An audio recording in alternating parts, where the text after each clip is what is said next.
wazi kuhusu ufufuo wa Yesu Kristo katika jina la Yesu. Amen. Nimekuletea habari njema siku ya leo kuhusu jinsi Mungu anavyokutazama wewe mwanadamu. Mungu ana nia gani na wewe? Mungu anataka nini kwako? Au Mungu amefanya nini kwa ajili yako? Nimekuja nikuoneshe kutoka katika maandiko tatizo liko wapi. Je, Mungu ana tatizo au mwanadamu ndo ana tatizo?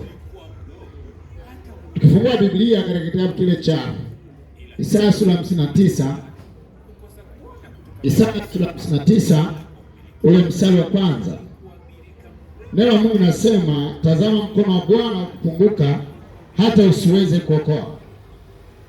Tazama mkono wa Bwana hakupunguka hata usiweze kuokoa, wala sikio lake si zito hata lisiweze kusikia.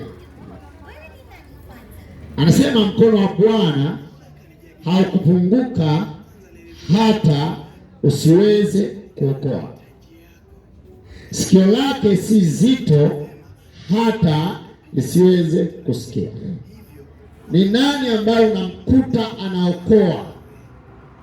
Ni Mungu, ni Bwana. Mungu unamkuta wakati wowote anafanya kazi ya kuokoa. Hawezi kumkuta Mungu, hawezi kumdaka Mungu akifanya mauaji. Hawezi kumkuta Mungu akifanya kitu chochote zaidi ya kuokoa. Mungu ni yule anayeokoa. Kama mwahi kusikia kwamba Mungu anaua, ulisikia vibaya kuhusu Mungu. Mungu sio muuaji. Biblia inasema kwamba mkono wa Bwana haukupunguka hata usiweze kuokoa, lakini sikio lake si zito hata lisiweze kusikia. Kama mwahi kusikia kwamba Mungu ana hasira na wewe kwa sababu ya dhambi zako au kwa sababu ya ABCD, na leo nikwambie kwamba Biblia inasema, neno la Mungu nasema, mkono wa Bwana haukupunguka hata usiweze kuokoa.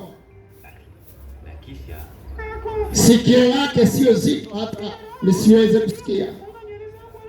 Kama mwahi kusikia kwamba Mungu hawasikii wenye dhambi, basi mimi leo nikwambie, neno la Mungu nasema sikio lake si zito hata lisiweze kusikia. Sikio lake si zito hata lisiweze kusikia. Kwa hiyo Mungu ana masikio mapana, ana masikio makubwa, ana uwezo mkubwa wa kusikia. Mungu ana uwezo mkubwa wa kusikia. Kwa neno la Mungu linatupa uhakika kwamba